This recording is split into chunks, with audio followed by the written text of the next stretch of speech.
আমি আমার জীবনে একটা ভুলই মনে হয় করেছি, সেটা হলো ইন্ডিয়া যাওয়া। বাস্তবেই এত গন্ধ আমার এখনো মনে পড়লে বমি আসতে চায়। বাস্তবে কারো যদি বিশ্বাস না হয় আর কিছু লাগবে না, খালি একটু দিল্লি চক্কর দিয়ে আইসেন। মানে গন্ধ যে কত প্রকার আর কি হতে পারে, বিশেষ করে গরুর ভক্তি আর শ্রদ্ধা করতে করতে গোবর আর গোবর আর গোবর, হায় আল্লাহ, হাইওয়ে রোডের মধ্যে পর্যন্ত গোবর, বাজারে গোবর, হাটে গোবর, আর মানুষের গায়ে কি গন্ধ। গোসল যে কয় দিনে করে আল্লাহ ভালো জানে। যখন দেওবন্দ থেকে দিল্লি ফিরছিলাম, এসি ট্রেনের মধ্যে, এসি বগির মধ্যে, সামনে বসেছে এক মহিলা আর আশপাশে হলো আর অন্যান্য মানুষ, পেছনের সিটে পড়েছি আমরা।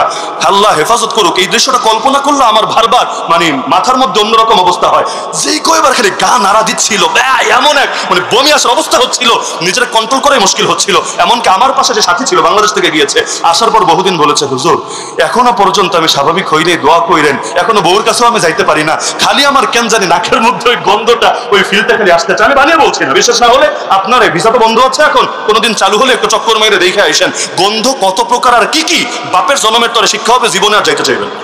এজন্য আমি বলি, জীবনে পাপ করলে একটাই করেছি, গন্ধের দেশে যাওয়া, আর জীবনে ইনশাআল্লাহ যাবো না। আর স্থায়ী ভিসা বন্ধ করলে আমি আরো বেশি খুশি। তাহলে এই যে গন্ধের জাতি যারা, দুর্গন্ধময় জাতি যারা, আরে ওরা আসবে আমাদেরকে মিটাতে ইনশাআল্লাহ সুম্মা ইনশাআল্লাহ। ওদের নাম ছাড়াও বাকি থাকবে না পৃথিবীর মানচিত্রে। ভয় কিসের, ভয় কিসের? আমি তো মনে করি যতদিন লাগবে না ততদিন আতঙ্ক থাকবে। ওই শুরুর আন্দোলনের কথা বলেছিলাম না, যতদিন লাগবে না আতঙ্ক থাকবে। একবার খালি লেগেই দেখুক না, আমাদের নাম না রয়্যাল বেঙ্গল টাইগার, কি জানেন না আপনারা? Royal Bengal tiger. আরে বাঘ বাঘই থাকে, খাঁচার ভেতরে ভরলেও বাঘ বাঘই থাকে। এমনকি বাঘের এরিয়া থাকে না রে ভাই, এরিয়া কুত্তার থাকে, কুত্তার এক এক জায়গায় গিয়ে মুতে, আরে ঠ্যাং উঁচু করে মুতে, এরপর সেটার নিজের এরিয়া বানায়। ওরা কিন্তু বাউন্ডারি দেয়, জানেন কিনা আপনারা? কুকুর কিন্তু বাউন্ডারি দেয়, এই গাছের তলায়, ওই গাছের তলায়, ওই গাছের তলায়, এই গাছের তলায়, এটা ওর এরিয়া, এখানে কেউ আসতে পারবে না। এমনকি এই মোতার আগে প্রথমে নাক দিয়ে ঘ্রাণ নিয়ে নেয়, আগে আবার কেউ পবিত্র কর্মটা সেরে গিয়েছে কিনা, মানে আগে কেউ এই এলাকা দখল করে রেখেছে কিনা, এভাবে ওরা ওদের এরিয়া ভাগ করে। কিন্তু বাঘের কিন্তু এরিয়া থাকে না। বাঘ যদি জঙ্গলে ঢোকে, গোটা জঙ্গলটাই তাই এরিয়ায় পরিণত হতে থাকে।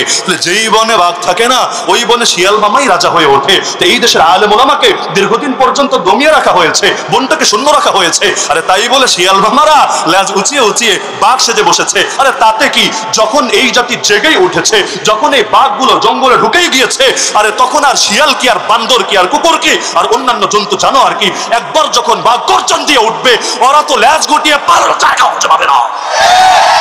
তাহলে ভয়ের কোনো কারণ নাই, মনে রাখবেন যে ভয়ের কোনো কারণ নাই। বিজয় আমার ইনশাআল্লাহ। তন্ত্রমন্ত্রের পিছে দৌড়ায় লাভ নাই, ইসলামের পক্ষে দৌড়াই। বিজয়ের মালিক কে? আচ্ছা, এটা বলে শেষ করে 2024-এ মহব্বতের জায়গায় শেষ করতে চাইলেও কেমন জানি কথা লম্বা হয়ে যায়। বেশি কষ্ট পাচ্ছেন নাকি আপনি? আচ্ছা, 2024-এ বিজয় আসবে, এটা আপনারা কেউ ভেবেছিলেন? বিশ্বাস করেন, আমিও কিন্তু ভাবিনি। এমনকি বাংলাদেশে অনেক বড় বড় আলেমের সাথে কথা বলতাম যে, হুজুর আমাদের কি মুক্তি কোনোদিন আসবে না? বলতে আগামী 20 বছরে এই নাম মুখে নিও না। আমি একদম নাম ধরে ধরে বলতে পারবো কে কে বলেছে আগামী 20 বছরে এই নাম মুখে নিও না। আমি বলতাম কেন? আম্মাজান যদি মারা যায়, আব্বাজানের বউ আম্মাজান না, আব্বাজানের কন্যা আম্মাজান আর কি, যে ড্যাডিজানের কন্যা যদি মারা যায়, তা তো মুক্তি আসবে না। বললো না, এমন সিস্টেম করে রেখেছে, এক আম্মাজান মরলেও মুক্তি আসবে না, এরপরও সিলসিলা আর সিলসিলা আর সিলসিলা চলতেই থাকবে। আল্লাহর কি আজীব কুদরত, যেখানে গিয়ে সবার চিন্তার দৌড় শেষ। এমনকি রাজনীতিবিদ যারা আছে, বড় বড় রাজনৈতিক দল করে, এরাও ভাবতে পারে নাই আল্লাহ এই ছোট ছোট বাচ্চাদেরকে দিয়ে ওদেরকে ব্যাচ গুটিয়ে ভাগিয়ে ছেড়েছে। যেখানে গিয়ে বান্দার চিন্তার দৌড় শেষ, সেখানে আল্লাহর কুদরত শুরু। তাহলে আমরা হতাশ হবো কেন? আমরা হতাশ হবো কেন? আরে আমরা তো নেমেছি এই ময়দানে চূড়ান্ত বিজয় অর্জনের জন্য। চূড়ান্ত বিজয় মানে শাহাদাত, শাহাদাতের জন্য। তাহলে আমাদের চিন্তার কি আছে? চেষ্টা করতে থাকি না।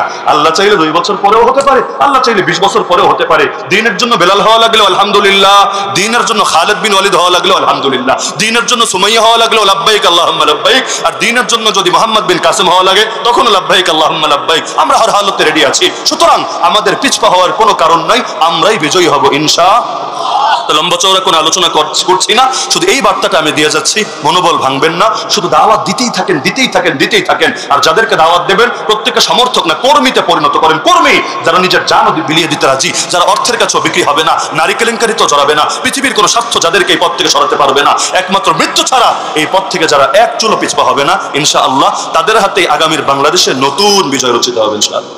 মনে থাকবে ইনশাআল্লাহ, মনে থাকবে ইনশাআল্লাহ।